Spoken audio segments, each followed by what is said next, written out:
Remember? A lot of things that I'm, capable of doing and used to doing. They took us off. Is that what we're going tomorrow? We're capable of doing. That's getting One of the points questions. to the free throw line.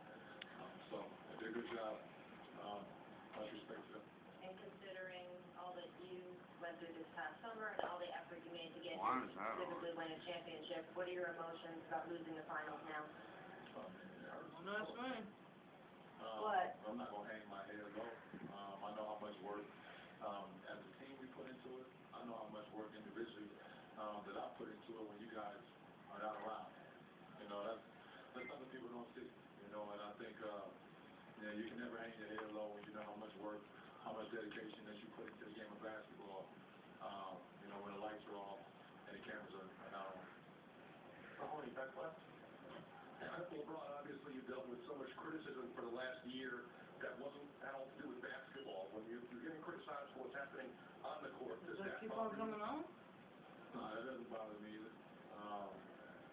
I understand this is a huge stage, and when you want to perform well, not for nobody else besides your teammates. And that's ultimately what it's about for me. If I can play well for my teammates, help my teammates win basketball games, then I'm always satisfied with that. It hurts me and I get on myself when I'm not able to play well and have my teammates win. Does it bother you that so many people are happy to see you fail? Absolutely not. Because at the end of the day, all the people that are rooting on me to fail, at the end of the day, they got to wake up tomorrow and have the same life that they had before they woke up today. They got the same personal problems they had today.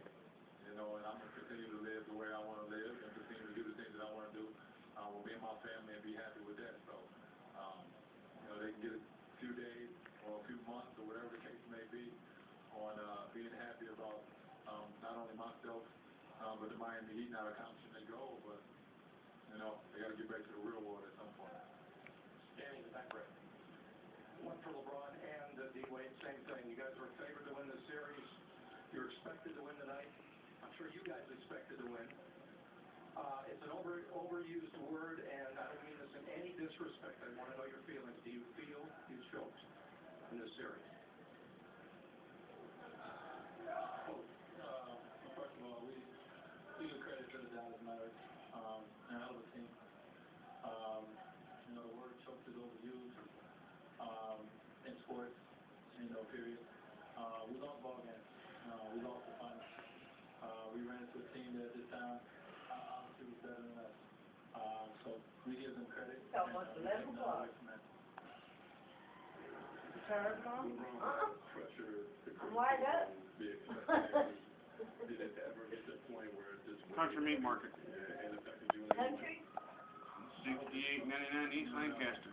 I pretty much don't listen to what everyone has to say about me or my game or what I've done in my career. I don't get involved in that.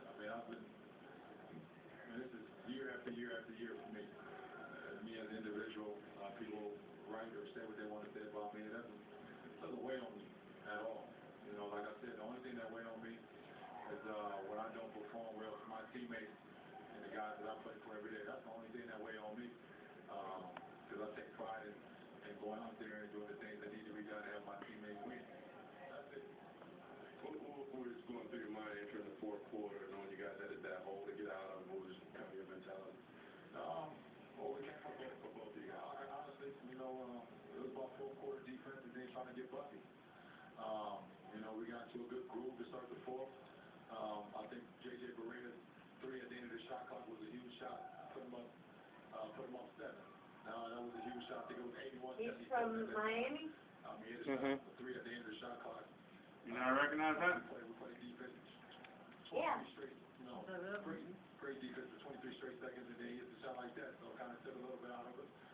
But you can't, I was wondering if they had like that. nail thing on there, what the sales are. Didn't I say that J.J. Give me a minute now. About the same thing, but Didn't I say that? didn't know what There you go. Give me a few and we'll I told you so. Here's what happened. go on the internet. As I mentioned a moment ago, Jim Strahan did say prior to the start of the series that the Mavericks would win in 6. I bet TNT games, our Channel 8 medical reporter, $5 that Miami would win the series, and it was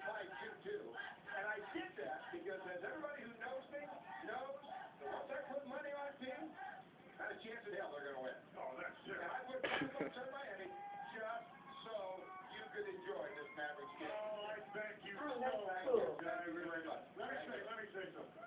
Did LeBron So you can sound like a get the meat packs, specials, appliances, seasonings, weekly ads, cattle chart, credit application, recipes, contact them. You're laughing during that part because he is going to wake up in his huge mansion, in his expensive car, with his bank account exploding as he goes through life. And I used to think pretty comfortably, I might make this bet as well. He'll probably win an NBA championship or two before he's done. But he also is humble. And I'll tell you something else. When you wake up tomorrow, pick up a dictionary and look up the word team.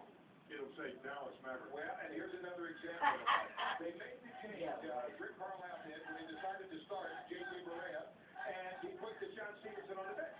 Deshaun Stevenson comes off the bench and did it again tonight, hitting three-pointers. Now, Deshaun Stevenson's been a very important part of this basketball team.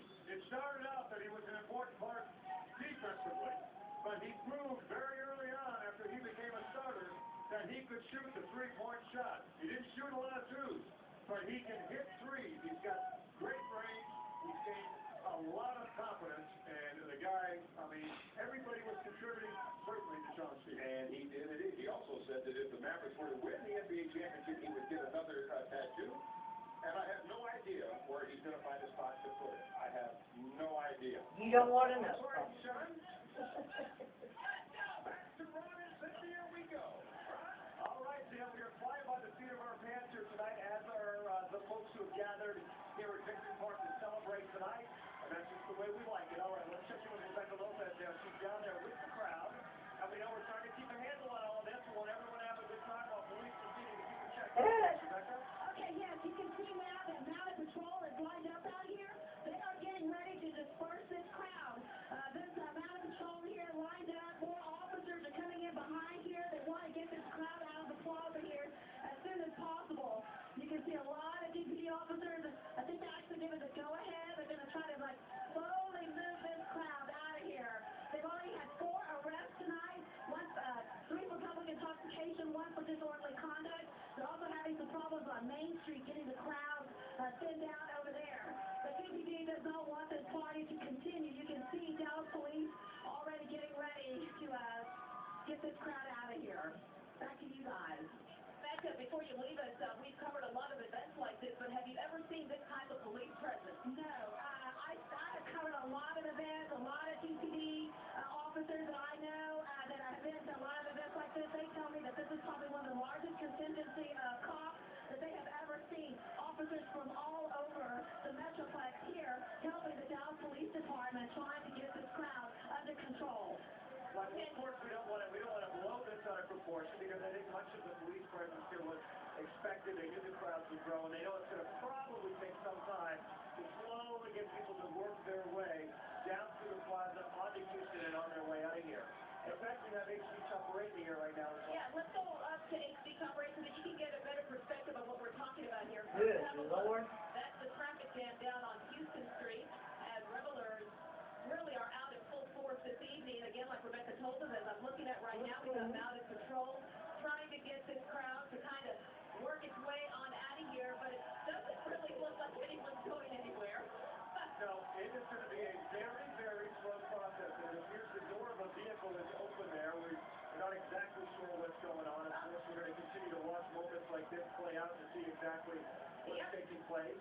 And if there are any concerns, if police have any concerns about there being any disturbances in the street, we're sure they will crack down immediately. And this is what police are trying to avoid, Ron. You see the people getting out of their cars, they're taking off their shirts, and they're cheering on the streets here of downtown Dallas.